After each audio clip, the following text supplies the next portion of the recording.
Don't be afraid to rise above the noise and think differently.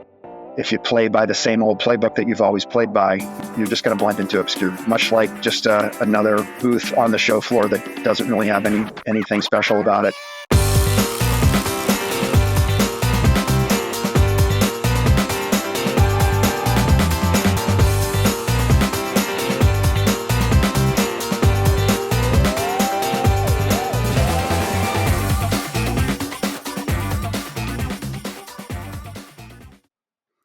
Welcome to the Industrial Growth Institute podcast.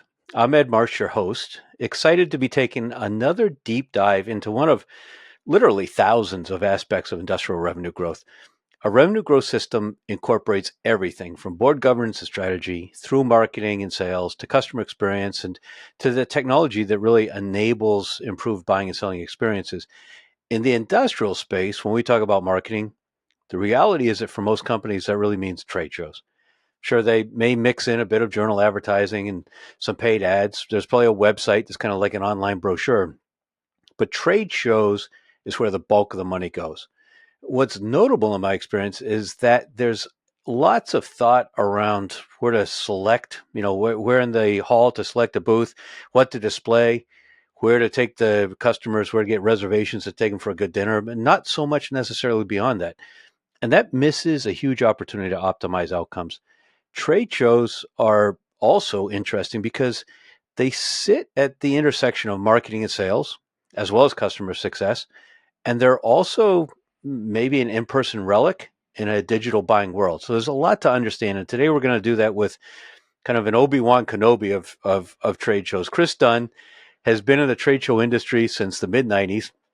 I'm a Gen X, early Gen X. I think he is too. It's not unusual for Gen Xers, although it is for more recent generations. It only worked really for two companies in that time. I actually met Chris in the early aughts when I bought a display from him, and I found him to be exceptionally consultative for somebody at that time. And I've kind of followed him and stayed in touch in the meantime. Today, he's the VP of Sales and Business Development at Hive Exhibitors, and he joins us today from what's probably a rare office day during summer dog days between the lull or in the lull between the frantic spring and fall trade show season. So I think you'll want to share this across your team. Make sure everyone on your team that touches trade shows gets a chance to listen or watch. Make sure you maximize the impact of your shows. And of course, while you're at it, then give it a like or a comment, and it would be great if you subscribe as well. So with that, welcome, Chris. Thanks for joining me. Hey, Ed, thanks so much for having me. This is awesome. I hope I can live up to that fantastic intro there. Well, I'm sure that it's going to be easy for you based on the stuff that I see you doing all the time online. But let's start with the elephant in the room. The internet seemed to, we could say pose a threat to shows as it was kind of really ascendant. The internet was really gaining steam as a buying vehicle. The great financial crisis hit and companies had to cut travel budgets, and so fewer people were attending shows, fewer people were exhibiting at shows, and there was kind of a reasonable prediction of the decline of trade shows. Let me ask you, are trade shows dying? No, Ed, they are not. Okay. That's the simple answer. Give us the longer answer. There we go. Show's over. No, they are not dying, and it's kind of funny, not funny. There's been predictions similar to that throughout history. I can only go back as far as I go back, and thanks for the intro. About 30 years in the business now. Several technological advancements have kind of been the demise of trade shows, and trade shows are going away, right? First it was the internet, and then it was, once COVID happened and we all everything was virtual, like, oh my God, we can just do everything online and Zoom and, Google Meets and Teams and so forth. But I think what we find by and large is that baked into the human nature is the need to be with people. And, you can lean into technology. I don't think no one here is saying we should bury our heads in the sand and not pay attention to it. But I think we proved pretty, successfully, unsuccessfully through COVID that people need to be around people. Face-to-face communications, face-to-face interactions and selling is not going away. It's just how we're wired. You look at the myriad of mental health crisis and problems that are going on because everybody was kind of forced into their homes and not around people. So trade shows have been around for a long time. They ebb and flow. They change with the times. You referenced that we're both a couple of Gen Xers, and granted, Gen Z and millennials want different things from the show, but they still want to be around people. Right. So for that reason, they're thriving. There's 13,500 shows just in the U.S. on a yearly basis. Wow. All right, so we've gotten that out of the way. So now we have something to talk about for the next hour. Thank God we have something to talk about. Yeah. So let's back up. You graduated college with a design degree. You started your own company doing, I guess, redwood signs for Denver area companies. I'm guessing. Well, you did a deep dive into my I'm an illustrator by trade or by degree, with some like the graphics mix in there, and I fell into the sign industry early on. I was hand lettering, and I was building. I was a craftsman. I was using my hands to create stuff, and I very much thought of myself as a doer. Right, I was the hands-on guy. I was living out in Colorado with my girlfriend at the time. Happy to say that the test was successful, and she became my wife, and we have some kids. We're way older than they look in those pictures up there. You picked Colorado because of her, or because your affinity for skiing?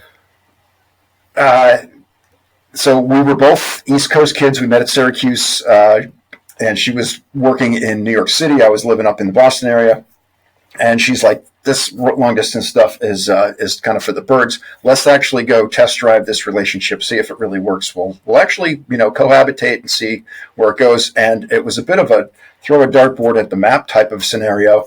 But she's like, I have a friend who's going to CU Boulder for a law degree or something like that. And I'm like, I'm in. I loved Colorado. I'm a skier. I had spent at that point, I'd already spent a winter ski season out in Aspen. So I was like, I'm all in. Let's do it. We move out to Colorado. I'm kind of bouncing around with a few different opportunities, all kind of built around the sign industry, graphics and stuff. And I kind of stumble across this guy. Turns out to be a fantastic guy by the name of Don Woodard. His business at the time was called Image Industries, and it was kind of half signs and half exhibits. And I walk into his showroom. He's got all these portable exhibits set up. This is 93, 94. And I'm looking around, and I'm like, wow, those things are really cool. What are they? And at that point, it was, pop-ups with big, bright, graphics on them, all kind of produced film production back in the day. And, over the course of the next few years, I partnered with Don. I did a lot of his sign manufacturing, installation, and so forth. And at the same time, he was kind of teaching me about the exhibit industry. In 1995, we go to Vegas together. He's like, "Hey, come out. We're going to go to this trade show. It's called the Exhibitor Show. There are shows for literally everything. So of course there's a show for people who exhibit, right? The trade show about trade shows." And we walk into Bally's, and I look around, and I'm like, I know what I'm doing for the rest of my life. This is it. I kind of, and it took a little bit more convincing than that. But at the end of the day, I loved and still really enjoy the fact that it's a marriage of it's design, it's architecture, it's marketing, it's sales, and it's people, and it's logistics, and it's all this stuff kind of mashed into this weird little industry that really, a lot of people don't know about, what's behind the curtain there. They've been to shows and they kind of see stuff, but they don't really know what makes it work. So I kind of fell into it. And when we moved back east, I'm outside the Boston area right now. Been here, since 96. And I went full time in the industry and was with one company for about 10 years. And I've been at this current company that I'm with, Blue Hive Exhibits. I've been here 19 plus years. Wow. And you mentioned this wide range of kind of disciplines within the trade show industry besides exhibits. Yeah. Have you ever thought about moving into any of those others, or has exhibits been the place? It's kind of been the spot. So, I didn't have any plans to change whatsoever. And then COVID came along. Like a lot of other industries, we were deeply impacted. Mm-hmm. My wife, being very smart, said, "Well, your company's no longer doing events. I don't know when they're coming back. You need to find something different to do," which began, the process of kind of looking around, hunting for a job. Well, I'm in sales. I could sell kind of anything. And the more I looked and the more I spoke to SaaS companies. I was initially thinking like virtual events were big at that point. And I'm like, well, I do real events. So maybe that would be a fit. And they were like, you've never sold SaaS before. You don't know what you're talking about. So luckily, I was only furloughed for about 5 or 6 months in the time that it took me to kind of hit the ground, start hunting for jobs, do interviews and so forth. I ended up getting another offer to come back into the live event world. And luckily that was, March of 21, and things were, at least the goalposts had stopped moving at that point. Right. Shows were kind of on the fairly,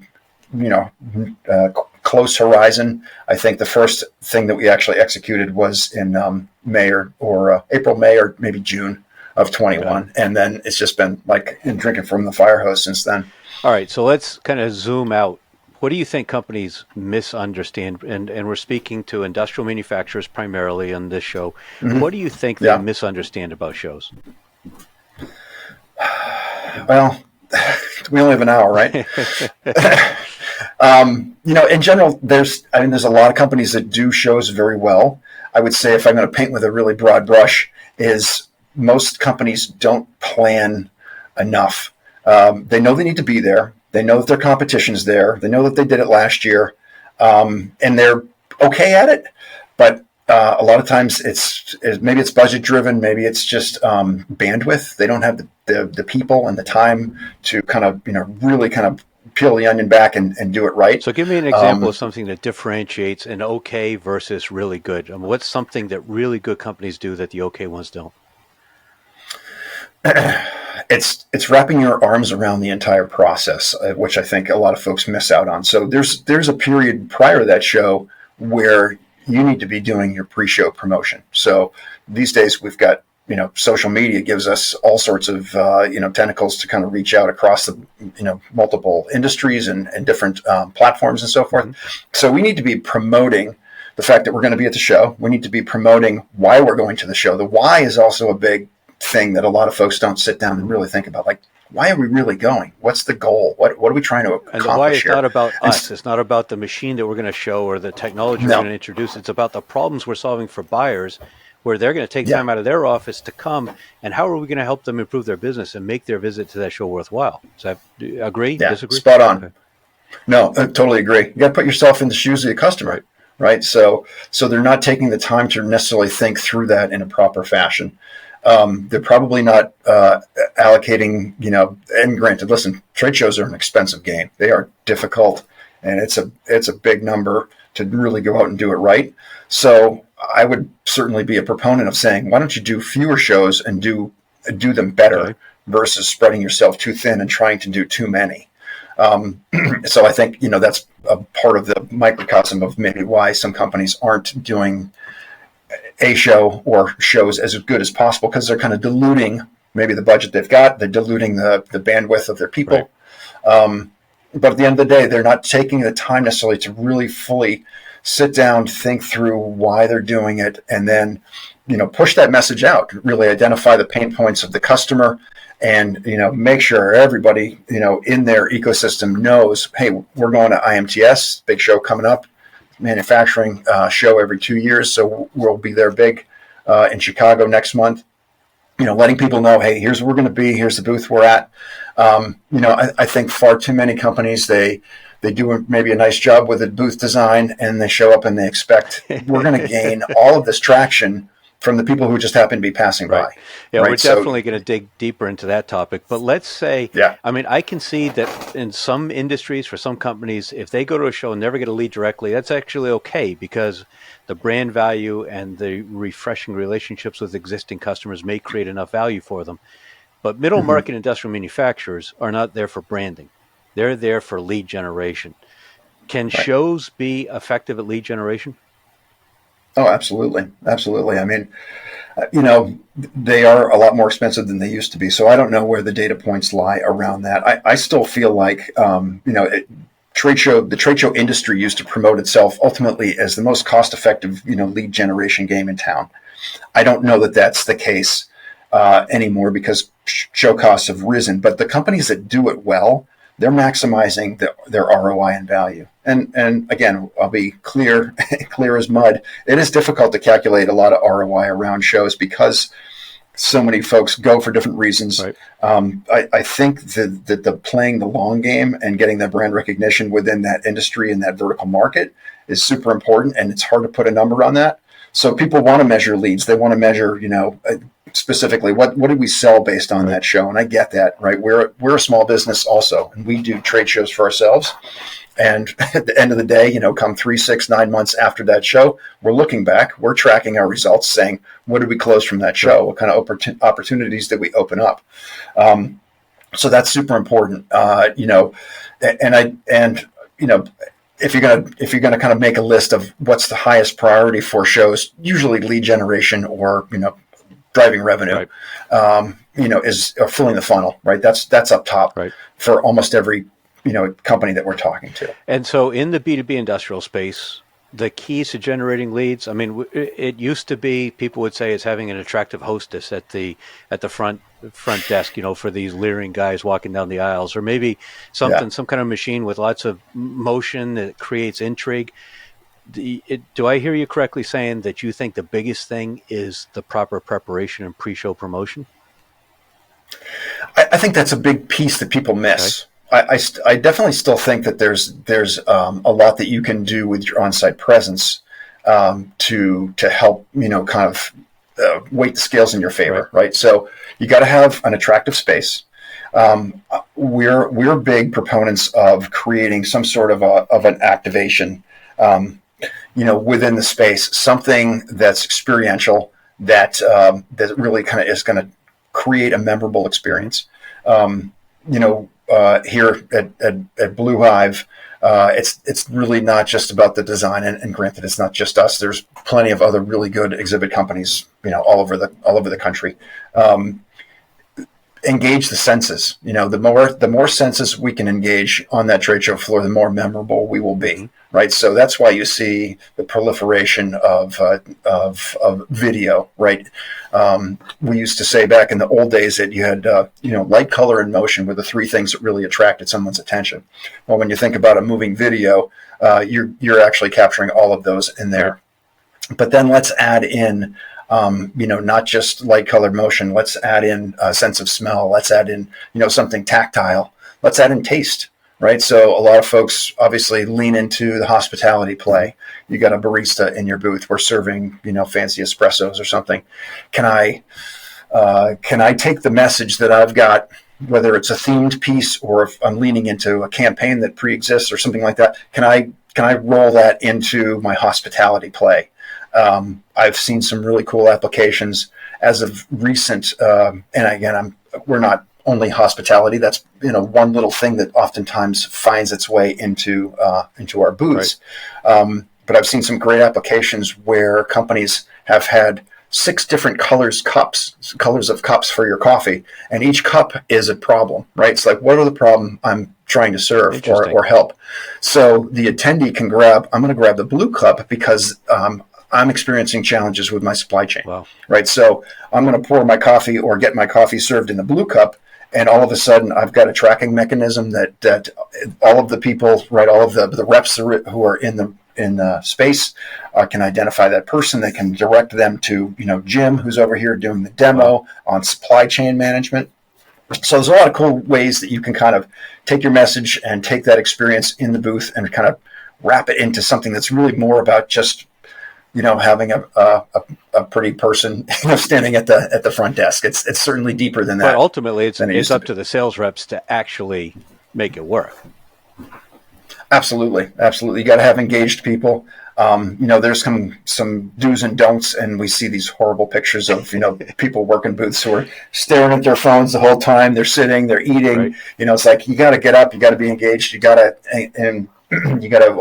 lean into the conversations and build the relationships with the folks who are coming into your space. We've got a mutual friend, John Seelig, who has kind of built his practice around a variety of different things. But one of the important things that he helps companies with is using humor or kind of one-liners in order to grab people in those awkward first couple minutes when you're trying to establish some rapport and start a conversation. Yeah, absolutely. John's he's an awesome guy. We had met online, and then he actually came to Exhibitor show. So the show that I mentioned from 30 years ago, still happening. Blue Hive exhibits every year at that show, and John came in, spent some time in our booth, and we kind of did a little bit more of a deep dive on that. We've actually had some great conversations since then. The similarities between being noticed and being remembered on the trade show floor, as well as, as a salesperson like I am myself, and a lot of your listeners are, how do you reach out? How do you break the ice? How do you be memorable? In our world, whether it's on social media or using emails or cold calls. So yeah, humor and just kind of crafting. And I love John's kind of take on it. It's like, find something within that industry that isn't necessarily funny, but everybody can relate to. And you build a humorous kind of anecdote around that and use that as kind of your opener, your icebreaker. And that can be super successful. The interesting byproduct, or it's not a byproduct, actually, it's a kind of a precursor. What John's work reveals to many companies is they haven't really thought about the impact on buyers and the outcomes for buyers. They think about what they're selling, not the buyer experience. One of the things that I recommend sales teams do is not only obviously do the qualitative buyer research and understand the problems they're solving, the outcomes they can help achieve, but come up with key themes and messaging before the show and actually coach the team and role play conversations and focus on those buyer issues and not the products, and not just show up hungover and say, oh, can I show you something? I mean, that's such a waste. It missed the opportunity. Everything that goes into building the experience and the booth, if that's the way the salespeople are working, it's wasted. Yeah. No, agreed. And again, the cost to play the game well in the exhibit world is it's a high price, right? So how do you make sure and maximize your ROI? As part of that is train your people up properly, right, and set expectations. What's expected, and agreed. Like a lot of I think the old school mentality with going to shows was taking your customers out and having a great time, which is great, and building those relationships is awesome. But then, staying out until 3-4 in the morning and showing up completely hungover and so forth, probably not exactly what your company wants, right, from a performance standpoint. Right. The lead collection itself is also, I think, a source of waste. I mean, too often I see, even if a rep does a good job, has a deeper conversation, they capture a lead, and then maybe there's some scribbled note that can't be read, that doesn't fully capture the essence of the buyer or prospect's problem. They hand it off to somebody to follow up, and then we've got this, thanks for visiting our booth. What are you interested in? And you completely piss away the credibility with the prospect, where they've opened up and shared information. Have you seen good ways to actually facilitate that handoff with the appropriate information? Yeah, that's been a real kind of sticking point for quite a while. I think technology is really helping in that area. I'm going to do a little shout out to a thought leader in my industry. His name's Chris Griffin. He's actually head of the EDPA, which is Exhibitor Designer and Producers Association. He's got a podcast, and he had a couple of guests on very recently I listened to, and they've rolled out kind of an AI-based platform. It's a recording. It's at the end of the day, it's like, well, why didn't somebody think of this a long time ago? But it's a technology that can basically record your conversations just on your phone. It's not an expensive thing, and actually be able to kind of transcribe and dial into those exact conversations that you've had. So I feel like technology is really going to help us get better at that.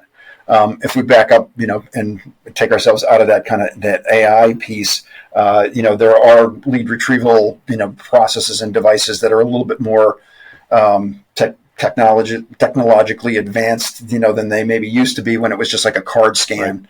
Right. So we're able to ask questions, we're able to maybe record information. But you're right, at the end of the day, it's the same as like a CRM. It's like, garbage in, garbage out, right? So the information of what's happening in that conversation, it needs to be dialed in, so that when I follow through with Megan, who came by the booth, and we had this great in-depth conversation about how her current program just lacks creativity.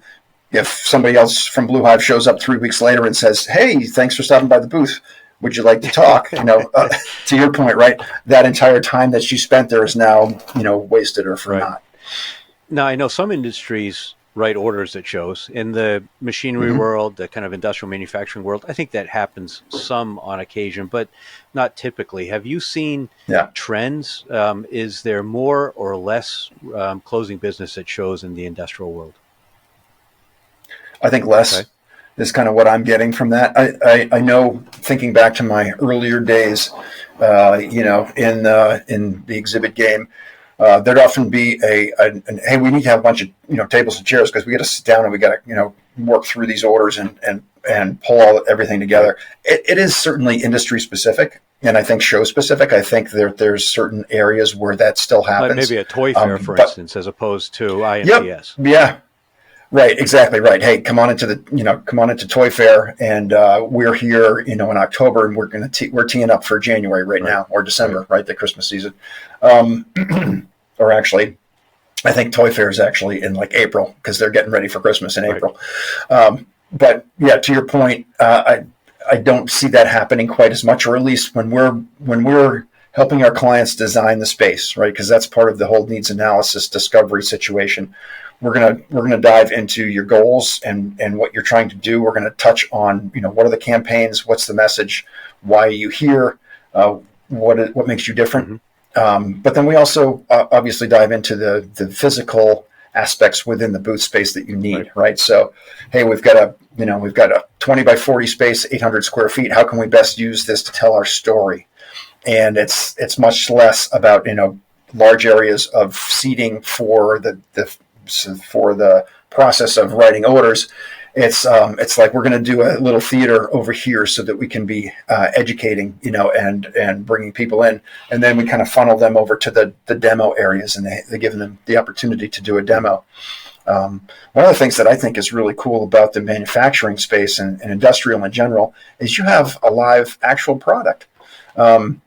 Listen, we're a Boston-based group, and technology, is prolific here in the Boston area.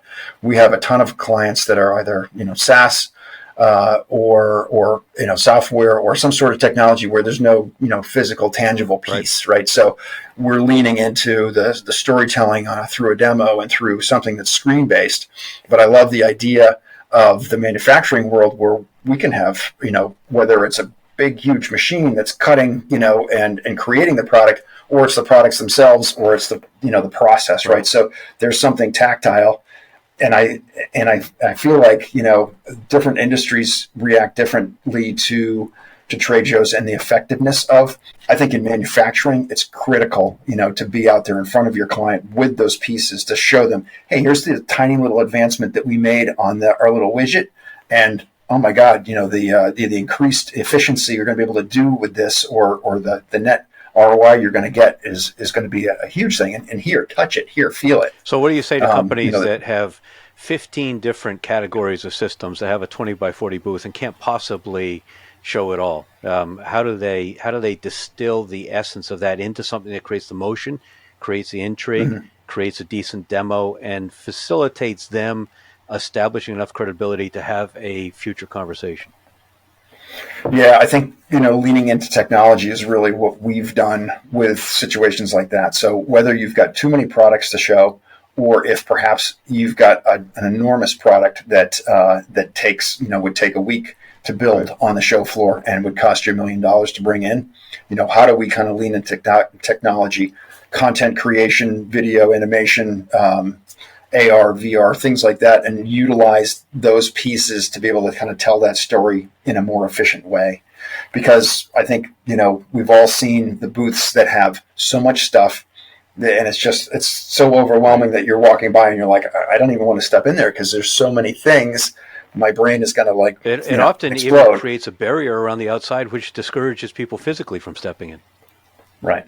And that's something super hard for companies who make all these things to kind of be comfortable with.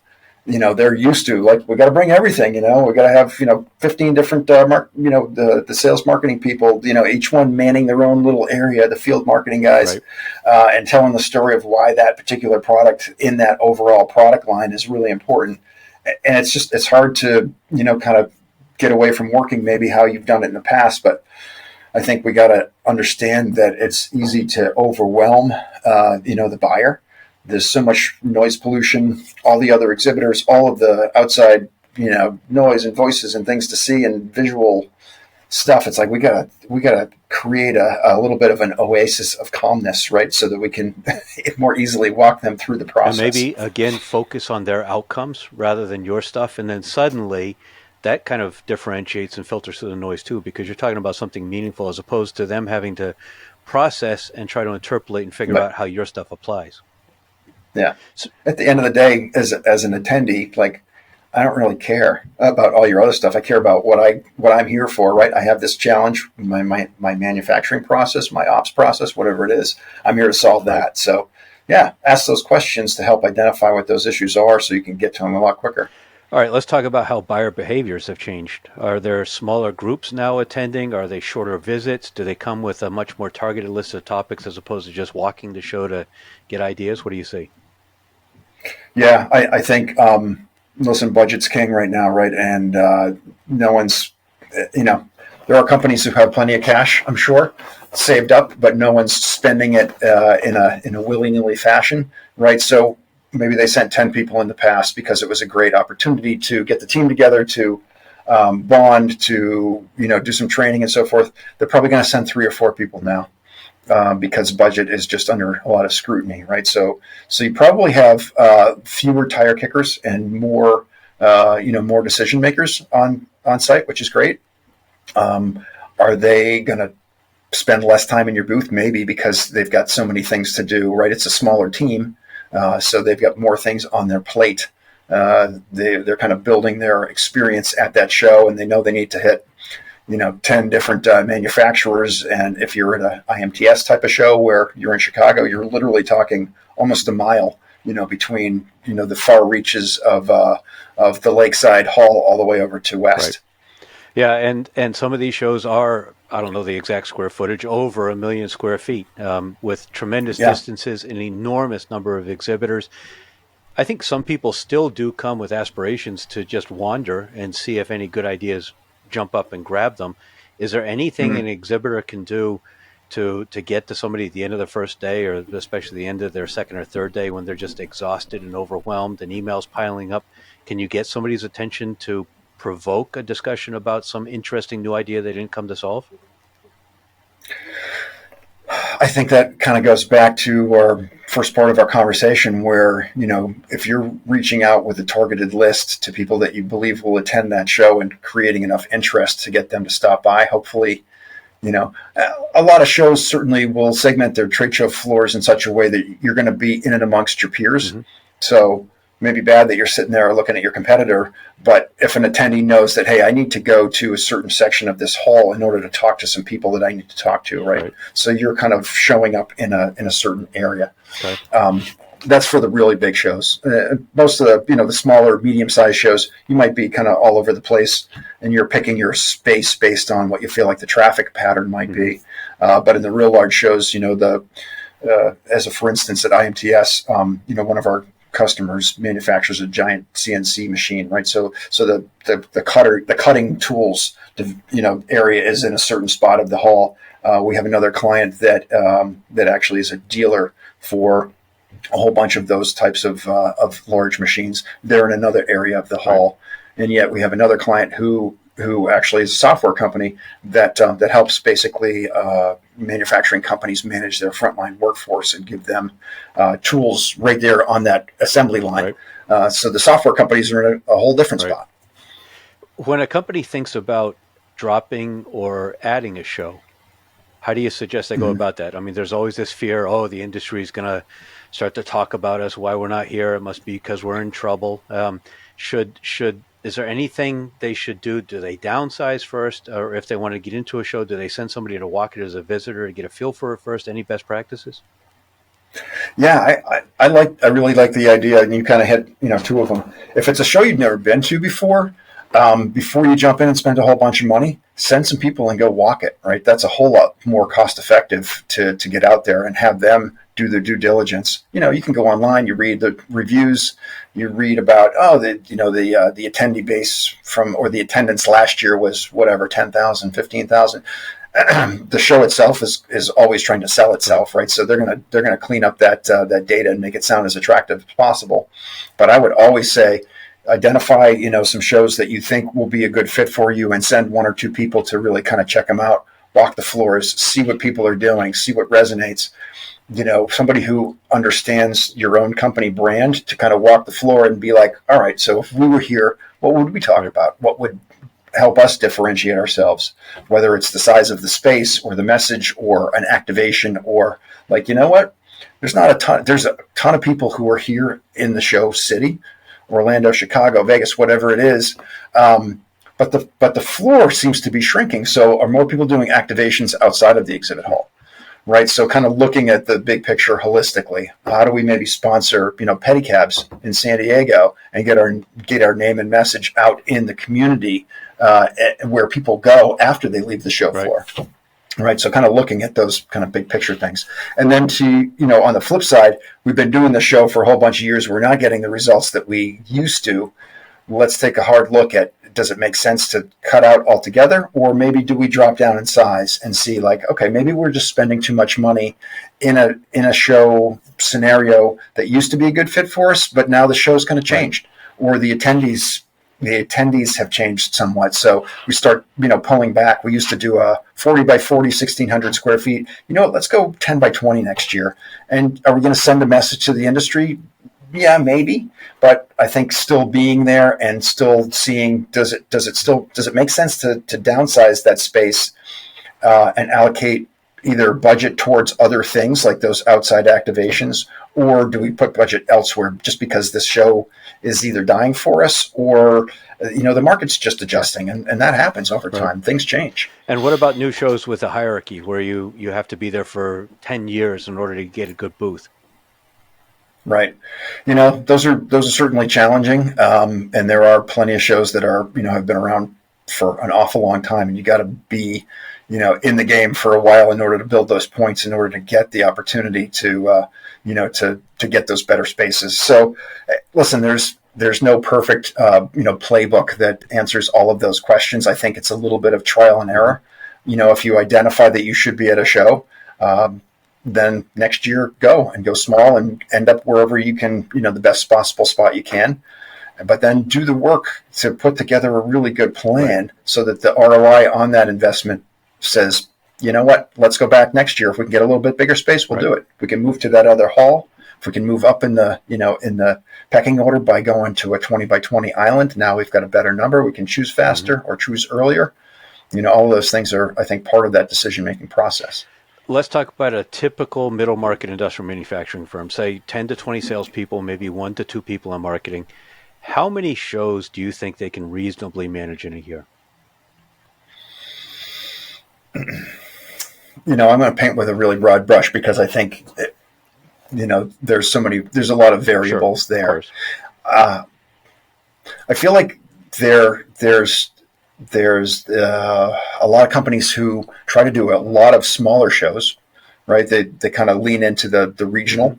So I wouldn't say that this is necessarily bad or good, but I think you look at it a couple different ways, right? You look at your overall show schedule, and you create a hierarchy: A level, B level, C level shows. A level being something that's like a must-have national. Like, we got to go in, we got to look like players here because this is our market. Like We're competing. I am right. That's every other. It's every other year. If you go in there small, you're just going to be lost because you're a piss hole in the snow and such a giant. There's 2,500 exhibitors or something like that. It's sizable. So you look at your hierarchy of shows, and then you start allocating budget towards each one. And I think sometimes the pendulum will swing back and forth. National shows maybe don't produce the ROI because we're pumping. In order to do them well, we got to pump so much money into them. Then everybody started like, well, why don't we just spread out and do a lot more regionals, and that way we roll in with a pop up, and the guy or gal who's in that territory can just roll in. They throw it in their car, they throw it on FedEx, they show up. It's a small lift. But then they do those small shows and they're like, we're really not getting kind of, the dollars we're spending is friendly and that's nice, but we're really not getting kind of, opportunities to take a swing at a really big account because they're just not showing up those regional shows. So I would say, looking at our client base as a whole, and I don't know that this really answers the question, but I'll use it as a reference point. I want to say somewhere in the neighborhood of 10 or 12 shows a year where you're a little bit spread out in those three different kind of, size ranges. Right. We got a couple of big shows a year. We know we're going to allocate some budget in that direction. We're going to go in, we're going to look the part. We're going to do the due diligence, we're going to do the work, and then we're going to, use the leverage and momentum we created those to also kind of help us ride strongly into those smaller level shows. So I think it's a mix. It's a little bit like a portfolio, as you're building as this market's so crazy these days, we're thinking about our stock portfolios or our 401ks and mutual funds and so forth. It's like spread them out a little bit, have a little bit here, a little bit there. Don't put all the eggs in one basket. Got it.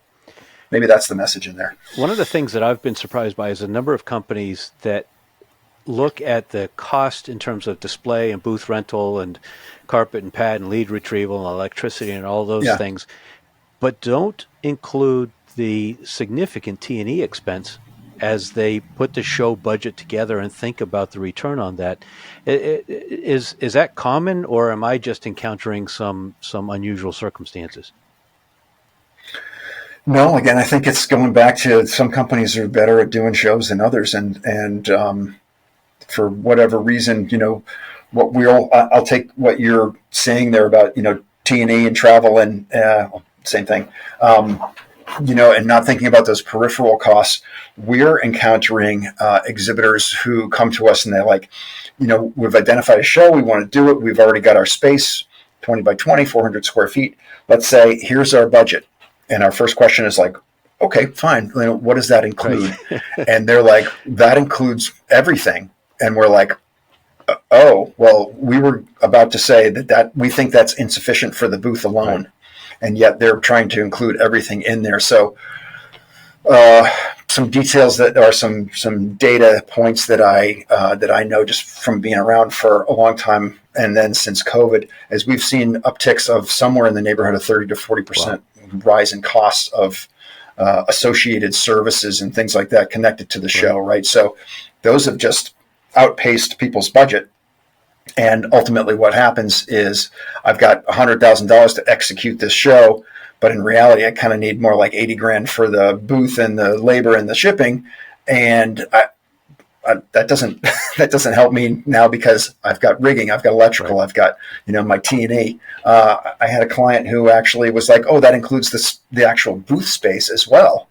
And I'm like, well, we need to do a deeper dive on your budgeting because I don't know where these numbers were created, but the left hand and the right hand aren't necessarily talking to each other. And I think that's part of what the whole, point that you were making with, hey, yeah, we've got a fairly healthy, what it looks like a healthy number to budget for the show, but we forgot that we actually have to send people too, right? And each one of those people that go, call it $5,000 a pop or whatever it is, right? Between your travel and your hotel and then your entertainment, of your guests and so forth. So yeah, you got to kind of wrap your arms around that big picture and get comfortable with being uncomfortable, maybe. You mentioned earlier during COVID, virtual conferences. I think there was a lot of talk about experiences that would parallel in the metaverse. Have you seen anybody who has had success to the point that they've continued to do it once regular shows came back? I have not. No. It doesn't mean that it's not happening. I think that there's a place in a space for that hybrid scenario. I don't know about the whole experience in the metaverse per se. I think that there's it's not an inexpensive game to play, but to create an online version of your show. It's not just putting a webcam up in your booth and broadcasting it to people. It has to be something that's choreographed that makes the people at home feel like they're participating with equal value as the folks who are on site. So I think, with all of that, when everything was only virtual and online, we did the best we could with it. But now that we're back to face, just again, from my own personal experience, I've not seen anybody who's been like, oh no, we're really sticking with this over here, and the face-to-face stuff is meh. I've seen some cool stuff with Matterport, and I'm sure there's other tools that are like that, but where you can create an experience maybe for, if the team used to be 10 and now it's 3, there's 7 people left back at the office, and you can at least, in terms of your company, share with them a similar experience. Yeah, no, I think that I mean, certainly there was the rise of a whole bunch of platforms which did a pretty good job with that. So somewhere in the middle is likely, the win, kind of like a hybrid work Right. experience where you're in the office for a few days and then you're working from Right. home. There's probably, a sweet spot in there. And again, I think there's certainly technology in place, and there's certainly companies that will do a better job of maybe, putting a bunch of things online that you're having a shared experience with people who are not at the show and also at the event. To kind of share that overall experience. And just to kind of parlay, this is related but different, is the idea of kind of using your show to create content as a place to record video, to get audio clips, to do interviews with clients. Yeah. And so what we're seeing some companies do very well, and some folks that we're working with, is the idea of creating that on-floor content, which then gets shared. It can be edited super quickly. You can literally be putting it out, not necessarily live, but shortly thereafter, to generate additional, kind of reach during your event. And then also, content that is created at the show and then used after the event to kind of take your investment that you've, dumped a whole bunch of money into that event. How can I get play, for the next 6 months using that evergreen content? How about, is there anybody that you can point to who you've seen using AR really creatively and effectively? We've kind of dabbled with that. We've got a guy on our staff who we call our kind of digital guru, and he's creating a little bit of everything. It's probably done in certain industries a little better than others. Pardon me. Again, I think it leans into, if you've got really large equipment, then it's super expensive, to bring to the show. How can I kind of create a cool experience on site? So, some people are maybe reticent to put on the goggles, but can you create, that kind of AR, VR option where you're allowing them to kind of experience that product, in some sort of a virtual reality sense?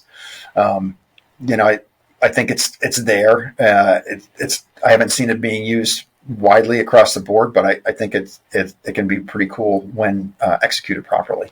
How many shows do you actually personally attend a year? I only go to probably 15 or 20 per year. I think my social media presence makes it look like I'm at a lot more, which is okay. I'm fine with that. But you gotta strike a life balance, and make sure that everything jives. My kids are much older than it appears to be in the pictures in the back, so it's a lot easier now than it used to be for me to kind of cut out. But the shows, by and large, are still mostly concentrated into the fall and the spring. So those travel, sessions can be substantial, and you might be gone for a week and a half or 2 weeks and, hit 3 or 4 events along the way if they happen to work out geographically and then time-wise. Right. In terms of your commitments with your kids, are you still Boy Scout leader, or still active fundraiser for the Type 1 Diabetes Foundation? I am actually still involved with the Scouts. My son has aged out of the program, but I am a committee chair for our troop. That's neat. In Andover, and that I've thought about stepping away from it, and I like the fact that it's an opportunity to give back to the community, and I'm a little reticent or concerned that if I just cut out a couple of things in my life that have me thinking way outside of work, that I'm just going to kind of get sucked into the rabbit hole and be like, all work 24/7, which I don't want to happen. So, so that's certainly one thing that's kind of keeping me involved with that group. And, the Scouts have faced a lot of challenges, but at the end of the day, it's a tremendous program, and it really provides a ton of leadership opportunity, both for boys and girls. And we have a blended troop in our troop has boys and girls in it, which is great. With regards to the Type 1 diabetes, my eldest daughter was diagnosed when she was 7. She's now 23, and we do donate each year, but we have stepped back a little bit. We had a team. Sure, her name is Grace, and we had the team Grace's Aces for a whole bunch of years, and we get a whole bunch of folks to go into Boston and do the walk. So as she's kind of gone through her college experience and has grown into an adult, we've stepped back on it a little bit. Which, for good, bad, or indifferent, it kind of is what it is. We kind of, work through the process, but it's been pretty amazing to kind of see that the organization continues to, move forward. The investments that are made in research have truly made Grace's life a lot better. She is wearing basically a pump and a CGM right now, so a continuous glucose monitor. They kind of call it like an artificial pancreas or a closed loop system. So the technology that's reading her blood glucose is talking to the pump, and it's keeping, her body aligned with the amount of insulin that is needed. So just from the time that when she was a little girl and first diagnosed to where we are now, like it's just, night and day with the technology that's been pushed forward. So I feel like, that the money that we raised, probably about $100,000 over the course of the 10 or 12 years where we were pretty involved, has gone into a machine that is truly, changing people's lives for the better. That's so wonderful. I feel real good about That's that. Great. Yeah. And you still have time to ski every once in a while and play around at golf and drink a few craft beers, I guess?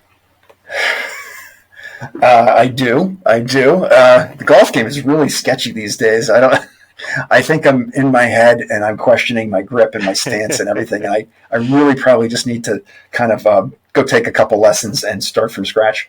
The ski thing is I don't do it nearly as much as I would have liked, or as I do like. However, I will say that my son and I are planning another trip out west for the winter. Nice. He's in college now, and I can identify his spring break pretty easily by looking at the calendar, and we're just trying to pick where to go. He's a snowboarder. I'm a skier, so we got to go somewhere that's snowboard friendly. Right. Not everywhere is. I'm usually able to get out about 6 or 8 times a year, which is great. The craft beer thing, that can be happening all the time, which is nice. That's not a special trip or any favorite flavors, new things you found that you like?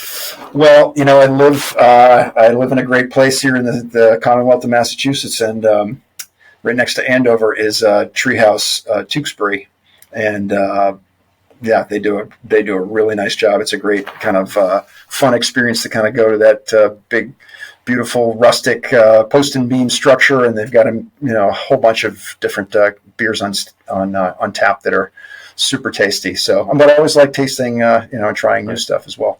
All right, back to shows. You talked about in the execution of the overall show, the biggest mistake you see. How about the biggest mistake just in display design?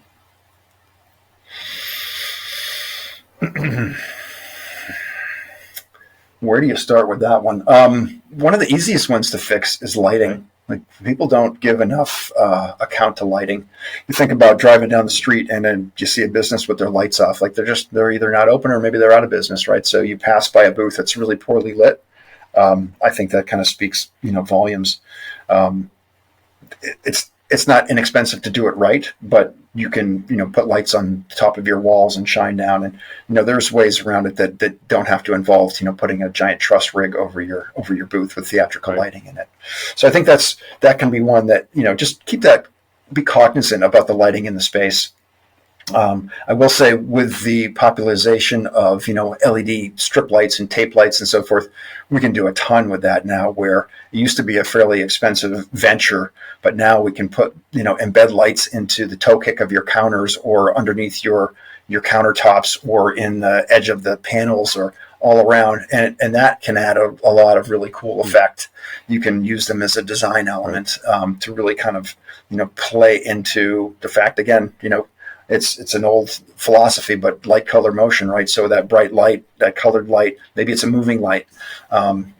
Those are all things that can draw the eye in, which is great. And I just think that, creating an open and friendly space that people want to, come into and feel comfortable in, right? You don't want to block people off, and you don't want to overcrowd it with stuff, and you want to, I think, create kind of a calm oasis on a busy trade show floor. So whether it's physically like some soft seating that people can come into and like, hey, let's come in, grab a seat, cup of coffee, sit down, take a load off, just have a calm conversation. Some things you can do to kind of just create that space. And then thinking about your flow, how do you direct traffic through your space in such a way that your story is easily told? So, building your structure in such a way, and this is more prevalent if you're in an island space because people can come in from all over. But, is there some sort of a start point? Is there a reception desk when people are going to kind of congregate and then you move them forward through that journey? Hitting a couple of different points, whether it's a self-guided situation or there's a docent who kind of walks them around, but something that kind of makes sense to tell your story. Let's talk about LinkedIn. Many of the traditional type of companies listening, I think, probably think of trade shows as effective for networking, and they, in some cases, have kind of a prejudice against LinkedIn, thinking of it maybe as something more like TikTok. But I watched as you really went through a metamorphosis, I'm guessing maybe in conjunction with COVID, maybe 4 or 5 years ago, and you became much more active on LinkedIn. What drove that in your personal journey?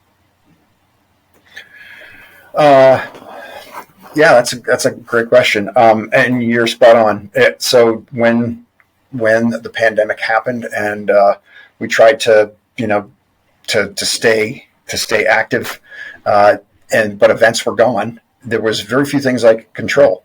What I could control was I could control my presence on LinkedIn, and I really started leaning into that platform and basically just start connecting. So originally my philosophy was I'm looking for my ICP.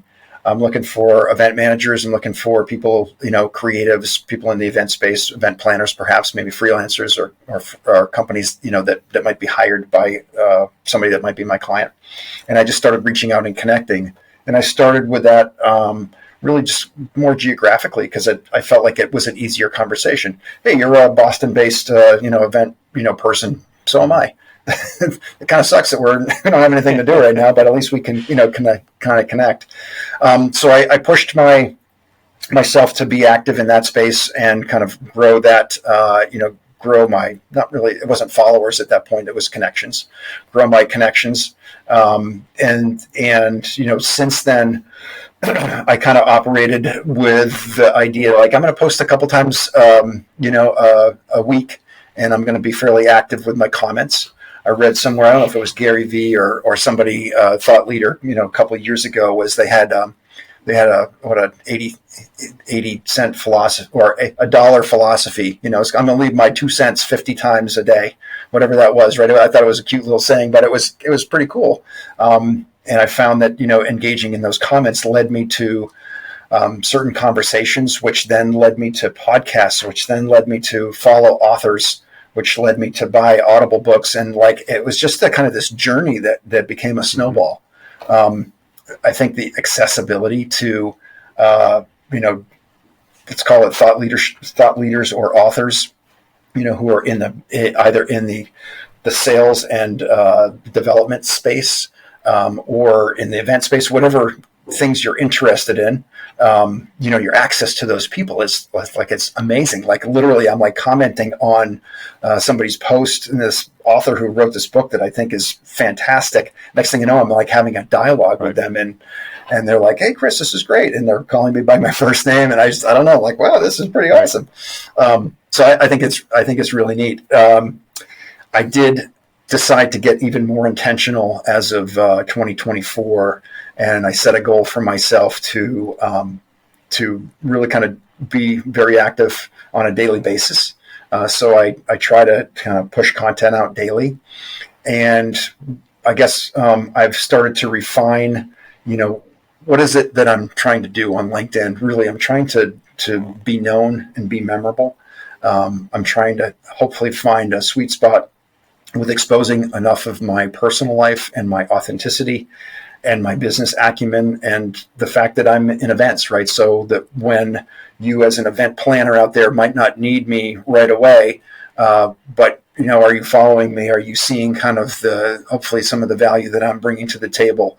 and things that I'm sharing, I think it needs to be somewhat educational. You mentioned, the comparison to Instagram or TikTok, and although I'm not active on either of those platforms, I think that the way that the direction that the new generation is pushing social media does involve more of a educational / married to inspirational as well as I call entertainment it aspect, edutainment. right? It's like, most of social media now, right. if you want to be effective and content, it's got to be edutainment. It's got to be entertainment, right? So I'm trying to find that mix, and I don't have it figured out by any means, but it's kind of, we're building the plane as we're flying it type of thing. So finding that happy combination, I lean into my morning dog walks, right? I post a lot of pictures with me and my dog tied to a business or a leadership or some sort of, it's not Facebook, right? I'm not like, hey, I'm having a lobster salad sandwich today, and what do you think of it? So hopefully there's a little bit more meat there. But sometimes it's just posting pictures of things that are kind of funny, or I'm lucky that I'm in a visual business. I lean heavily into, what are we producing in the shop? Let me show some people some pictures of, a little peek behind the curtain of, like, here's how we build stuff. Here's what a booth looks like when it's disassembled or before the skins go on it. Or here I am walking a trade show floor looking at a whole bunch of different stuff, and here's some commentary on things that I'm seeing here that are really cool. At National Restaurant Show, Kraft Foods had a booth last year that had a bunch of really kind of cool dimensional things. There was a big, person-sized swing made out of macaroni and cheese. There was a giant sandwich where you could stand in between the meat and the lettuce and the bread, and you could be that kind of cold cut, right? Like, hey, and there was a giant, bagel schmear, so things like that I'm able to, kind of lean into and utilize. But at the end of the day, it's like, what am I seeing? What am I learning? What am I experiencing that I can share on a daily basis? And it doesn't need to be these prolific things. Sometimes it's just like little observations of day-to-day, happenings that we can kind of, peel back the onion on. And sometimes those are the posts that do the best. It's when you just kind of, you get a little vulnerable, you kind of share some stuff about some certain things, and next thing you know, it really kind of takes on a life of its own. So it feels to me like LinkedIn and trade shows are two sides of the same coin. Some people see them as very different. How do you feel? I think they're super similar. Yeah, I've really spent a lot of time with somebody who I really respect, not in the convention industries per se, but who's a LinkedIn trainer. His name's Brandon Lee, and he looks at LinkedIn as a 24/7, 365 convention. It's an opportunity to network, to have conversations, to kind of put yourself out there, to be known. And I think one of the biggest things that I like to make a distinction on, and this was, not my idea, but more his, was like, business has never just been about talking about business. When you meet somebody at a trade show, you don't just pull out your brochure and pitch slap them. And I think many companies do. Well, they do that on LinkedIn, but not in real life, right? It's like you run into somebody in the bar after at the show, or in line for coffee or something, and you're like, oh, hey, I noticed you're from San Francisco. I love going there. I love sourdough, or I love riding the trolley. You find those personal connections. And I forget which podcast of yours that I was listening to. I think it might have been Catherine Booth.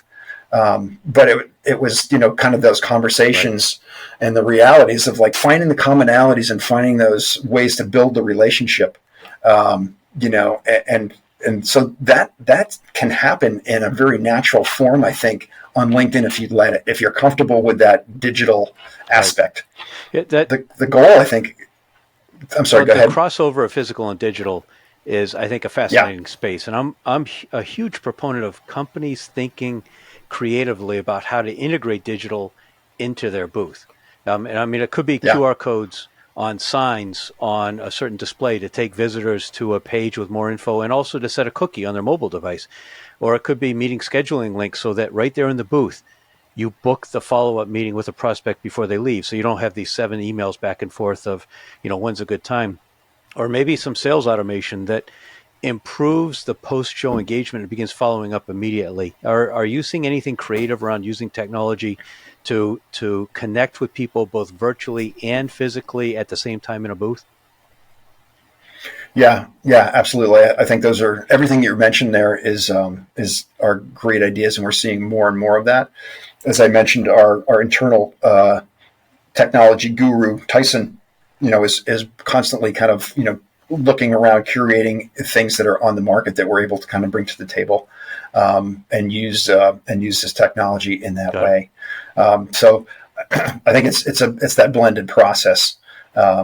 And the the QR codes, I think they were out way before COVID, and they kind of never really got a lot of traction. But all of a sudden, the pandemic happened. We went out to eat, and there on your tabletop, was like, here's the menu. We're not touching anything anymore. So I think they kind of came back, and now they're really widely used, and they're a great tool to kind of, I guess, connect the dots between what we're talking right now and some of the earlier conversation of like you're a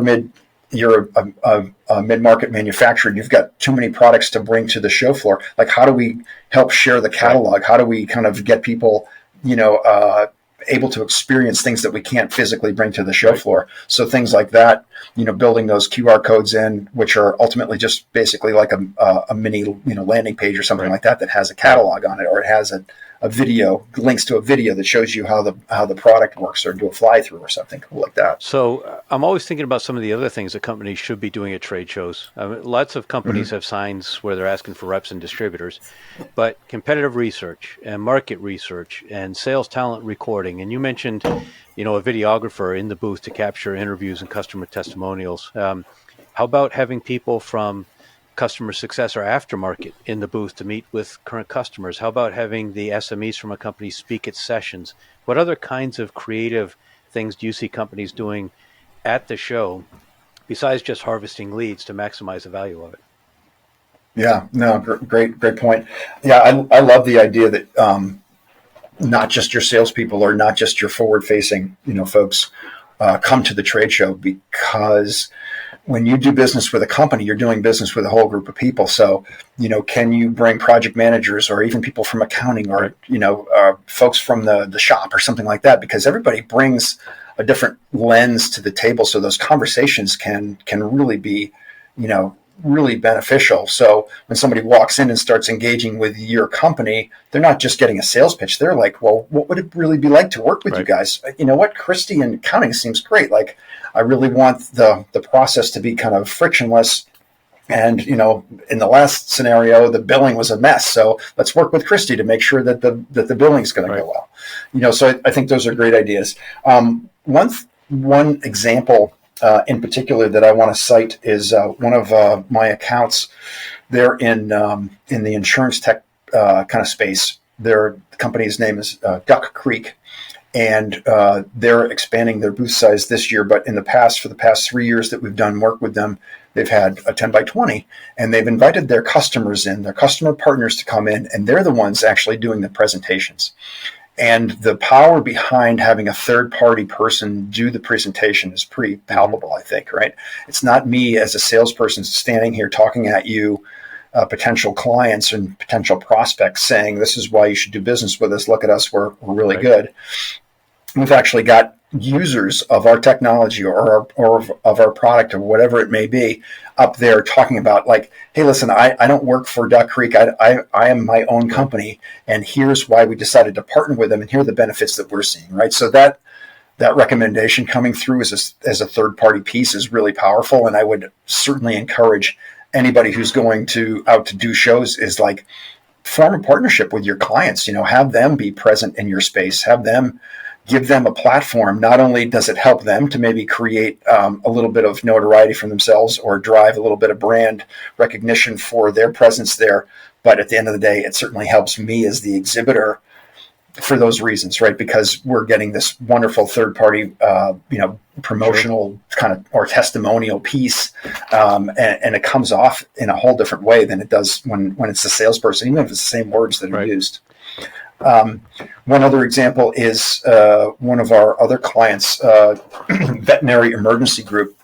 They go by VEG, VEG, and they are not there for leads. They are actually there to recruit doctors. Interesting. So they are in the veterinary emergency space, as their name would indicate, and they go to veterinary shows, animal science, animal health shows, and really they're looking to make contacts. For people who are maybe burnt out in their particular walk of life. Obviously, they're usually vets or they're vet techs or they're related to the industry, but they're there to recruit people. So when you know who you are and why you're there, it changes how you show up. So again, they're not there to gather leads, and they're there to basically promote. They show up. We want to look different. We don't want to look like a booth. We want to talk about company culture. Why is it fun to work with us? What do we do differently that other hospitals don't do? So it's kind of neat to kind of see how there's not one right way to do this, right? Again, it goes back to knowing who you are and what your true goals are and why you're there. Know your why, so that you can build a plan around that. How about reps scheduling meetings with prospects to occur at the show? So in other words, 2 weeks out, hey, let's get together in our booth. Here's the booth number. I'll send you an invite at 11:30 local time. Let's sit down. I'll have the engineering manager there as well, and we can talk through your application. Is there a lot of that? Should there be more of it? There is, I would say, an increasing amount of that, and there should be more of it. It's fantastic use of time. When we're designing booths for clients or companies that know that they're going to do that, we ultimately are either looking at building a meeting space on the show floor, or they're going to get something that's maybe off the show floor. So sometimes we'll actually go into like a breakout room, and we'll brandicize that space for clients. We'll bring in enough brand pieces so they can have maybe 100 different meetings with using a whole bunch of different reps. I think it's a great use of time.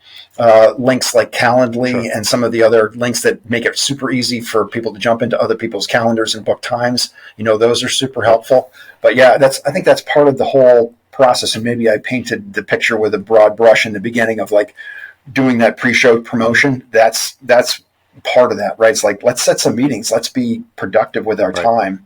And we can guarantee that we're going to get this traffic because we've already pre-booked these appointments. Put aside the fishbowl with business cards for the free iPad or whatever. I find that even companies, well-run companies, profitable companies that are generating specific leads, often their sales teams will only follow up on maybe 30% of them. And that seems to be endemic across the industrial space. Do you see any lead follow-up best practices that you can share? Besides just doing it? Yeah, well, I would be hypocritical if I sat here and preached and said, "Gotta do it this way," because, as I said, we do our own shows, and I know what it looks like. So that is an area that when we're do as I say, not as I do kind of thing. When we're working with our clients and helping them wrap their arms around the entire process. I like it when, obviously, there's a lot of different reasons to bring different types of people to the show floor. I think when there's strictly a handoff from marketing to sales, and like, here's all the leads that we've gathered, you guys need to follow up on them. That makes it really difficult because it takes the context out of the game. When you have salespeople who are on the show floor and they're the ones who are actually recording the leads into the system or making the notes and so forth, they're having those personal experiences with the conversations that are happening. So I think it just needs to be, part of the company mantra that, listen, we're dropping $1 million to do the show, whatever it is. It's going to be a big number to do it and do it right. So we want to make sure that we've got to get the ROI on the backside. Part of that is we got to show. We got to do the steps ahead of the show. We got to book the meetings. We got to have a great presence and be well trained on site, and then we have to do the follow up, post show. What's the next cool thing coming in display design? That's a good question. I feel like some of the work that we've been doing as of late, I'm gonna mess this up. NFC. So picture kind of a touch table or a touch screen, but used as a table. I can have a cup, and it can have a tag on the bottom of it, kind of like an RFID tag.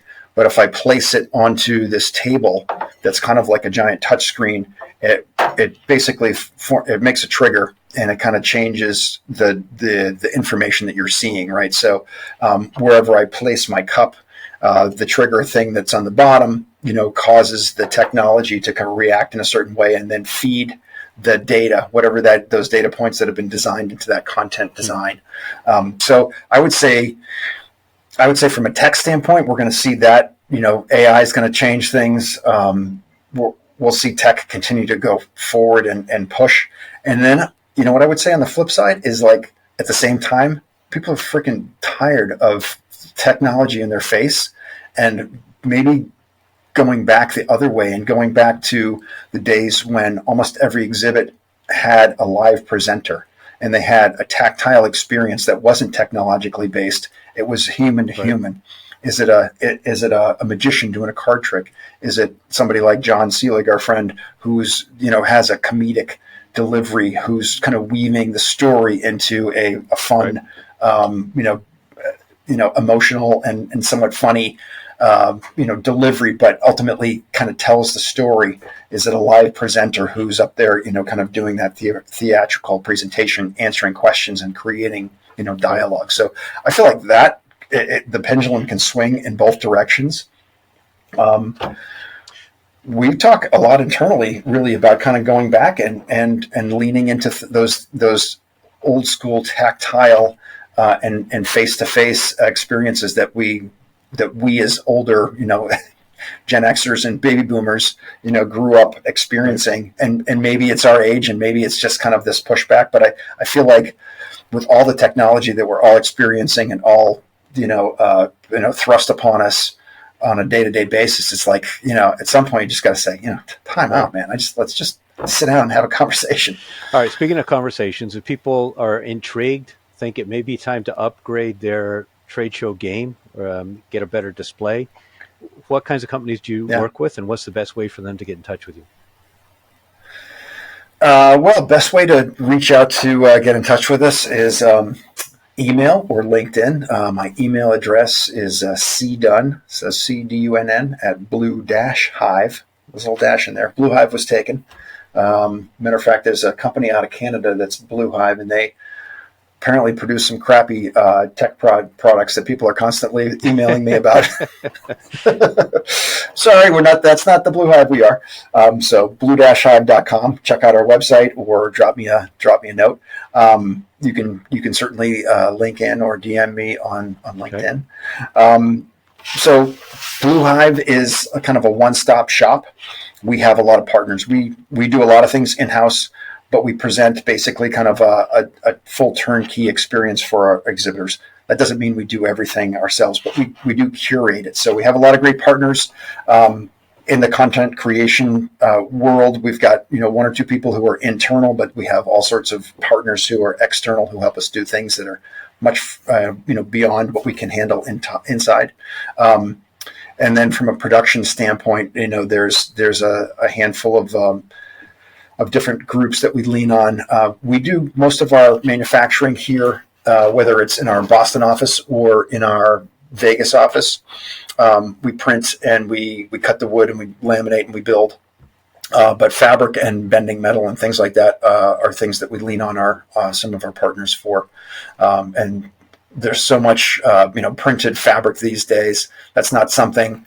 I mean, that technology, it's kind of like AV. It's like, should we bother investing in something that's going to be obsolete in 6 months? So you work with all sizes of companies across all industries? I'm sorry, Ed, I'm losing your audio there. Do you work with all sizes of companies across all industries? Oh, there we go. You're back, but I missed the first part of that. What kinds of companies do you work with? Any size, any industry? Oh, gotcha. As far as our customers, right.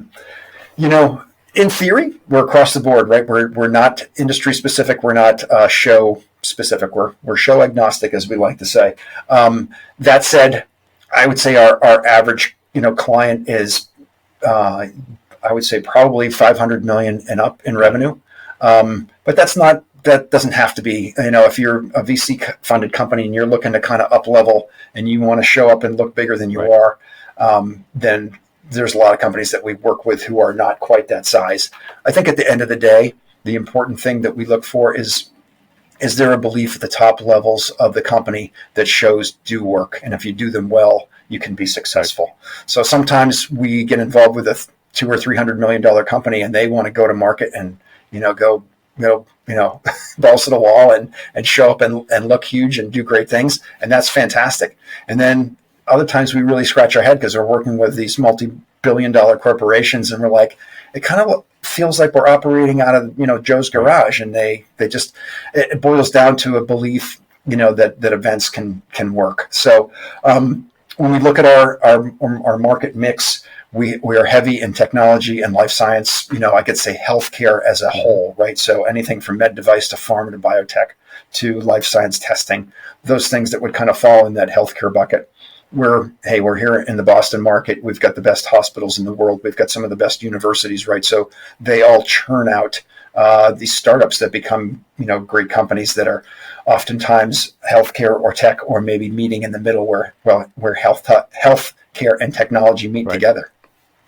But I would say beyond that, manufacturing is certainly a very strong area for us, as well as just general, software.